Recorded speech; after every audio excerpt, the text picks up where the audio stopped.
All right, so today we're going to be talking about the conscious and the subconscious parts of the mind, and we're going to be doing it in relation to their utility and their function for our success. And before we get into that, I just want to just remind everyone that, we talk a lot about going into the unknown and making the unknown known for ourselves. And that's kind of been the running theme of this channel. It's kind of been the running theme of what I like to talk about because really that's where all of the fun is, and that's where learning occurs, and that's what we humans do so well. It's all about going into the uncertainty and fighting with it and trying to make the uncertainty certain for ourselves, our societies, and our families, and all of that stuff.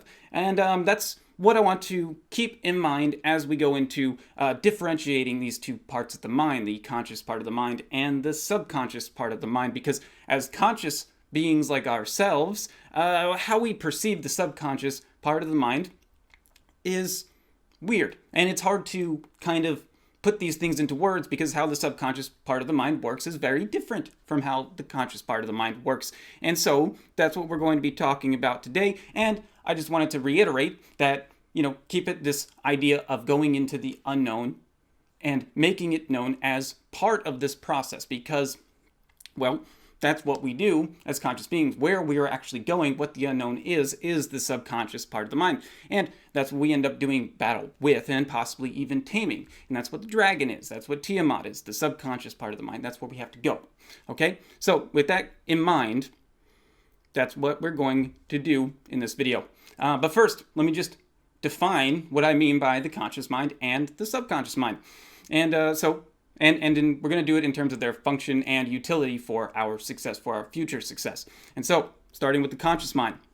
The conscious mind acts as your self-identity, your individuality. It constitutes your uniqueness. It's who you are when you're in the present moment. It's first and foremost awareness and attention. But words that also describe this part of the mind is curiosity, linguistic language, and reason, logical, and linear thinking. Everything that the conscious mind can do is in relation to what you're aware of and what you can pay attention to. And so that's because, well, it can really only pay attention to one thing at a time. Our conscious mind can only pay attention to one thing at a time. And awareness is the big picture at the macro level, and attention is pinpoint focus. And that's what I mean by these two terms, okay? So awareness of the whole, but the point is that awareness of the whole or attention on one singular thing is really just one thing. And really what this is about meditation, okay? It's because when you meditate, you're either trying to be aware of everything that you can be aware of, everything, all the sights, smells, sensations, and feelings and sounds of your environment, your inner and outer environment, and not letting any one sensation, overtake your focus at any one time. But if it does, you just let it be, okay? You just don't let it annoy you. You're either doing that or you're meditating on one singular object, like your breath, or a meditation object, like meditation beads, or a yoga pose, or the flame of a candle, or a mandala, or something like that. But the point is that whether you're focusing your attention or whether you're focusing your attention on one singular thing or just your awareness on the whole, it really doesn't matter. Because as long as you're consciously doing it, you're really only paying attention to one thing in either meditation, in either state, okay? It's just the only difference is whether it's a macro or a micro thing. Because at the macro level, awareness on all things is still just one thing. That one thing being the universe itself, or as much as you can possibly perceive of the universe, and universe, uni, as in one, because it is one thing, okay? So awareness basically is like singular focus. You're focusing on one singular thing, and that one singular thing is the forest, and then your attention is one singular thing, but that attention is one singular thing of the tree in the forest, okay? But the point is, whether macro or micro, attention and awareness both constitute attention on one thing. And that one thing either, and really the point is of me jumping down that hole is that this one thing is what defines the conscious mind. One thing at a time, because that's all that the conscious mind can handle at one present moment. Okay, so one thing. Curiosity is done by asking one question or looking into one thing at a time. Likewise, rational, linear thinking is done by the conscious mind because you can only really consciously think of or do one thing at a time. And so, moving on from there, other interesting things that differentiate the conscious mind from the subconscious mind is the fact that the conscious mind is not time or location bound. It can think of the past and into the future with surprising precision. It can also think of the past, like last week, last month, and last year. And it can even think of different locations in one thought. So it can think of, or in two separate concepts. So it can think of San Francisco in one moment. You can think of San Francisco, and then you can think of London in the next moment. And, really that's the power of the conceptual mind in action. We take this for granted because we just think, well, these are just thoughts. But it's amazing that we've progressed our minds to a point where we can see places in our minds and acknowledge these places as real things, but these things exist outside of our perception. We can't perceptually perceive San Francisco and London at the same time, not without a computer or anything, but it's just amazing that these things just don't disappear inside of our minds when we exit them. When we leave San Francisco for a moment, we just go, okay, San Francisco doesn't exist anymore, because that's how a baby perceives reality for a moment. That's how you're able to play peekaboo with a baby. Baby actually thinks that you disappear when you go away from its perceptual awareness. But we've grown out of that, and that's amazing. And just as interesting as that, and in terms of our success, is that the conscious mind can also think about things in the future. It can think about what it's going to do next week, next month, and next year, also with incredible precision, up to about a year, 2, 3, 5 years out. It starts getting a little shaky. But the point is that you can perceive a whole year, and that whole year can be wholly different from the year that you actually experienced in the present moment in the prior year. And this is why the conscious mind is the part of the mind that actually offers us the ability to create goals and aspirations to focus on. And so, for the purpose of this video, we're going to focus on the conscious mind's ability to choose a different future for ourselves, because that's all that really matters, or that's what really matters for our success. Everyone always talks about goals and aspirations and having them and how important they are to strive for and to achieve. And so that's really what the conscious mind does for us. The conscious mind has the ability to imagine a world that's wholly different from the world that we live in now. And we also take that for granted because that's incredible. And that ability is fundamental to our success, because if we're not successful in our current state of affairs and in the past, so true objective reality states that we're not successful because where we live or who we are or where we went to school or whatever, or how much money we make, whatever that is, we can use our conscious mind to perceive a reality that's wholly different from all of that says, no, we actually are successful. And here, let me show you by using my imagination, by writing it out, by creating a future that is wholly different, that hasn't occurred yet, and can also be perceptually true. Now, with that being said, in relation to our success, this imaginative ability, is all the conscious mind can really do, all right? It can merely show us the way, like Star Wars, Disney Plus, Mandalorian, this is the way, okay? It just says, this is the way, all right? We need something else, something much more powerful than our conscious mind to actually create this for ourselves, to turn this dream of ours into an actual reality. And that's where the subconscious mind comes in and does the work, does the heavy lifting for us. And in fact, that's the function of our powerful subconscious mind, because it does pretty much everything from keeping us alive to doing all of the work that must be done in order to get the things that we say that we want out of our lives, out of our reality. And in order to get our subconscious mind on board with our conscious mind's vast and amazing goals and aspirations and dreams, well, there's things that we need to do, because it doesn't just happen like the law of attraction. You can't just make the goal and the aspiration and then go, okay, I'm just going to sit here and this is going to happen because I've put intention into it and I've thought about it for 1 minute out of the entire year. Because, we first have to start with knowledge. Knowledge is always the answer. So let's start by just getting a bit better of an idea of how the subconscious mind works in relation to actually achieving the outcomes that we want to create for ourselves. Because the subconscious part of the mind does act very differently when compared to the conscious part of the mind. And it's also kind of confusing because we run on this conscious part of our mind for, whenever we're trying to think about stuff and figure things out, and the subconscious mind doesn't work the same way, doesn't function the same way that our conscious mind does, and it kind of confuses us at times. And so that's what we're going to be talking about, some differentiating factors that and things that we want to pay attention to when we're trying to get the conscious mind to do things for us, to create new internal programs for us in order to change our actual behaviors. And so, where the conscious mind thinks, wonders, reasons, and pays attention and has awareness and everything, the subconscious mind really doesn't do that the same way. The subconscious mind does action and emotion exuberantly well. Even when you're consciously doing nothing, when you're just trying to sit there and do nothing, the subconscious mind is always hard at work keeping us alive. It's always doing, it's always taking action, and it's doing this even when we're asleep, because that's what it does, all right? And so, there are no off days for the subconscious mind.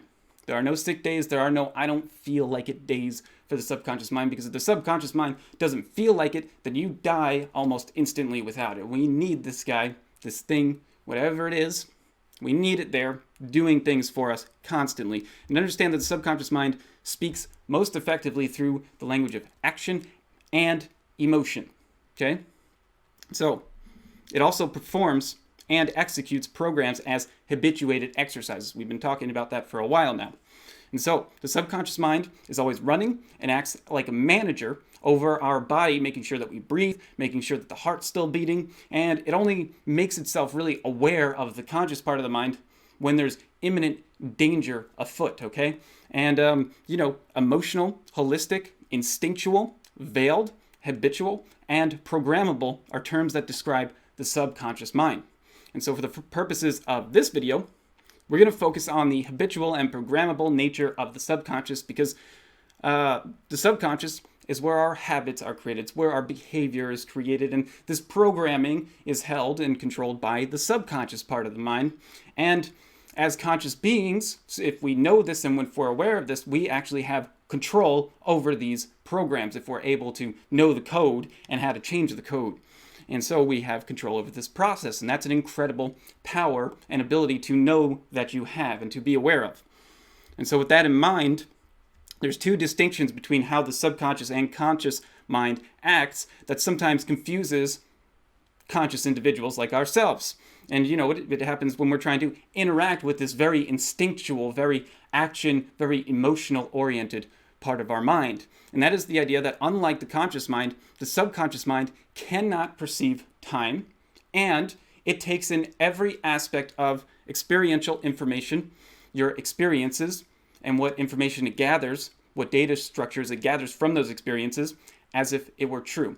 So, cannot perceive time, and it takes in all of your experiences as if they were true. And so let's dive deeper into these two ideas, because the subconscious mind perceives time, and we get that, right? You can think about next week, you can look at a clock and think about all of that stuff in the future and in the past. Subconscious does not. It does not do that, okay? It cannot perceive past or future events. It's continually stationed in the present moment where it needs to be. And this is why when you're trying to align your conscious mind, your awareness and your attention, and to your subconscious mind, which is what we want to do, it's always about getting into the present moment, because that's where your subconscious mind is always going to be, because that's where it has to be. It can only be there. So that's why we go there when we're trying to align ourselves to it, okay? But to better understand this point, just if we were just hypothetically able to ask the subconscious mind, like when it learned how to walk, because it's not able to perceive time, so how did you know how to walk? And you ask the subconscious mind that, and if the subconscious mind was able to answer, it would say that it always knew how to walk. I always knew how to do that. It's just instinct. I was born this way, And that's that's interesting because really what it tells us is that it only knows its habitual, its instinctual thought patterns. But moving on to the second point, when the subconscious takes in information, it takes in everything as if it were true. It cannot perceive the difference between fiction and non-fiction. It doesn't think in terms of, is this information true or untrue? It can't have that thought. It just feels how the experience makes us feel, okay? So this is how we're able to experience feelings of being scared by something like a spooky horror movie, even when we know for a fact that this is just a movie, it's not real, right? Because it doesn't really matter that the spooky horror movie is real or not real, because the movie was real enough to make you feel something. It made you feel scared. That's a feeling. And if something can make you feel something, then it is real, all right? Or real enough. So in relation to our future success, the subconscious mind cannot distinguish between your current state of affairs and whatever state of affairs you imagine or think about for yourself in the future. Because just like with the spooky movie, it believes that your imaginations, that your thoughts are as true objective reality is true, for the exact same reason that it believes that the spooky movie was real as well, because of the emotions that it engenders, because you're experiencing these things. And if it's an experience, it doesn't matter whether it's a thought or an emotion or an action. These things are as real as each other thing. So whether you're experiencing an imaginative thought or experiencing a physical event in physical reality, how it feels from your experiences is all that really matters. It's all that really ever matters, really, when you think about it. And the more the emotional the feeling, the more powerful the emotion, the more meaningful the experience is to be. That means that the more real it is. And as always, it doesn't matter whether it's a positive or negative feeling. It's just the amount of emotion that is experienced. It's all about experience. And so these 2 points, the idea that the subconscious mind does not perceive time and does not process truth from falsity, this is actually what allows us to consciously choose our behavior, because we can trick the subconscious mind into believing that a program that we want to be habituated already exists by consciously doing the program that you want habituated. And you do it over and over and over again. And with time and concentration of attention, the conscious mind will download the program and habituate it as if it always knew the program, as if it was always there. And so we talked about this already, but just to reiterate, close to 95% of all of your behavior is technically a habit that has been programmed by your subconscious mind. And then you are just behaving based upon these internal programs. And the programmed behavior is what we call our habits. And so again, when I say that we need to change how we think, we're talking about changing our subconscious programming, because it's that programming that controls the vast majority of our behavior. And so I just want to go over this again, just slightly differently, okay? So our habits and programs gives us the ability basically to not have to relearn everything throughout the day. We get these patterns, it creates thought structures based upon these patterns, and then because these programs become part of our subconscious programming, we're able to just jump into these programs all the time. And these programs, all of this is done by taking in what we pay attention to, taking in what we're experiencing throughout the day, our life experiences, and it uses that data to form programs that create habits in order to help us better adapt to whatever environment we find ourselves in. This is just data in, and you're processing, and then the information in the form of programs is outputted back into the environment as our habits, okay? And this is what, what's inputted from our environment is what will be outputted back into the environment. The subconscious mind values action and emotion, and so action and emotion is how it downloads the programs. Do the action, do the repetition, repeat, do it over and over and over again.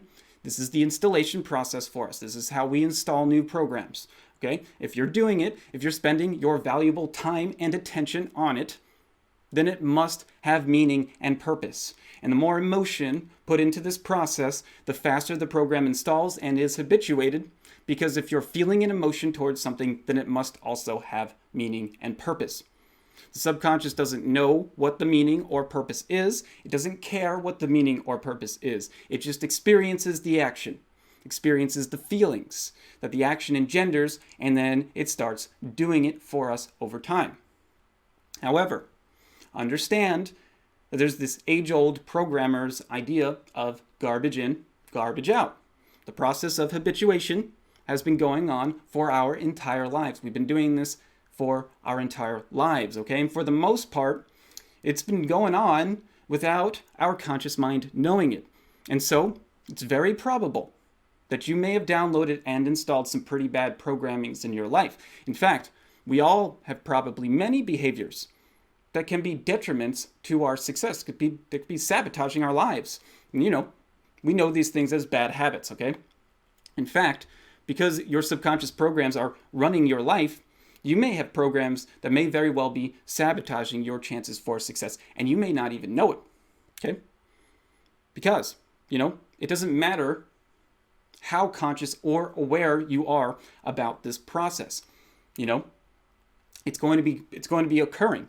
And the thing is that if you have faulty programming that's undermining your success, then there is going to be a much lower probability that you'll actually be able to experience success. And, it's like, how could you expect to be successful with programming that is sabotaging your chances for success? If you're programmed into believing that you don't deserve to be successful, then it will be that program that undermines your success every time you try to be successful, okay? And, that sucks. The point is, the subconscious mind cannot differentiate the difference between a bad behavioral pattern and a good behavioral pattern. It's not its place to make those decisions for us, okay? It's just experiencing events in our lives and then forming these programs based on those events, okay? It's all downloaded and installed based upon our experiences, okay? Your experience, just to reiterate, consciousness itself, thought, emotion, and action. That's where it's getting its programs from. That's where you're getting your programs from. Okay? So your subconscious is taking in all this information passively. Okay? It doesn't judge any of it. It doesn't choose what to take in. It doesn't reject things because it doesn't know how to do that. It doesn't think to do that. It just takes in whatever you experience and forms habits out of the things that you do and think repetitively in order to help you adapt to what you're doing and what you're thinking and what you're experiencing, okay, to your environment. So this is the first problem with the formation of good habits, because if you're repetitively experiencing life that's forming bad programming, bad internal programming that creates bad habits, then once that program is downloaded and installed, it's going to be a challenge to actually break that habit, because it's your conscious mind, this little weak 5% of your mind, versus this very powerful, habitual, instinctual, never sleeping, never stopping subconscious mind that you have to overcome. That's a pretty good definition of the hero's journey right there, That's the hero versus this overwhelming force, all right? Because if you have a bad habit and you want that bad habit to stop sabotaging your life, then congrats, okay? This isn't a bad thing. You've actually created a dragon for yourself that you'll have to do battle with. And it's good, because it gives you something to do. It's a little side quest, an adventure to take on, to challenge, all right? And, you control the outcome of this challenge because it's you versus yourself. So all you have to do is think about a habit that you want to change, that you don't like, a behavioral pattern that you do or experience that you think is not very helpful for you, and you're not exactly sure why you keep doing it. Whatever that is, whatever that thing is, name it, because that's your dragon. The longer you procrastinate to do battle with this dragon, the bigger, more terrifying and dangerous it becomes, and the more damage it does to your kingdom. And kingdom is you. But with that being said, sometimes overcoming a particularly pernicious and dangerous bad habit, a particularly dangerous dragon in your life, could become your greatest opponent, could become your story, could become your entire hero's journey. Just think about like Robert Downey Jr., him having to overcome his addiction to drugs. Him having to work through that and fight and battle that demon, battle that dragon. And once he overcame that, then everything changed for him. He became Iron Man, he became Sherlock Holmes. Now he's Dr. Dolittle. It's great. That's a great story. Okay? The point is that sometimes these dragons can become so large, so terrifying, and so dangerous that they can actually swallow the hero whole. That's where you get these metaphors of Jonah and the whale, Pinocchio going into the whale, being swallowed whole. It's all right, you know. It's a good place to go. It's dark and dangerous and scary, but sometimes that's where we have to go to get our greatest stories, to extract our greatest stories and have our greatest adventures. And so, just finishing the metaphor of this dragon, the metaphorical gold or ultimate boon that the dragon protects in his cave, in the dragon's lair. This is just the knowledge of the fact that if you can slay this dragon, or perhaps tame this dragon, then you're capable of overcoming any obstacle in your life. And now your kingdom can prosper and grow because the dragon isn't going to do you any harm. It's not going to cause any damage anymore. And so, with that being said, there's really two things that are occurring here at once, okay? When we're talking about conscious transformation, about changing our being, consciously becoming something new, which just means also, you could say this as just changing your internal programming, changing the way that your internal programming is functioning. And so, thus, changing your behavior. So, the two things is, we know we have some bad habits that we need to overcome. We know we have some dragons there. And we know that there's some other habits, some new habits that perhaps we want to download and install for ourselves. So, what do we do first? Well, knowledge is always the answer. So we're going to dive a little bit deeper into the subconscious mind, go into this idea of the capacity for evil and down that journey into that dark, dark place, and have fun with all of that in the next couple of videos. And that's what I'm going to be talking about then. So that's where we have to go. And so that's what we're going to do. So I'll see you in the next video.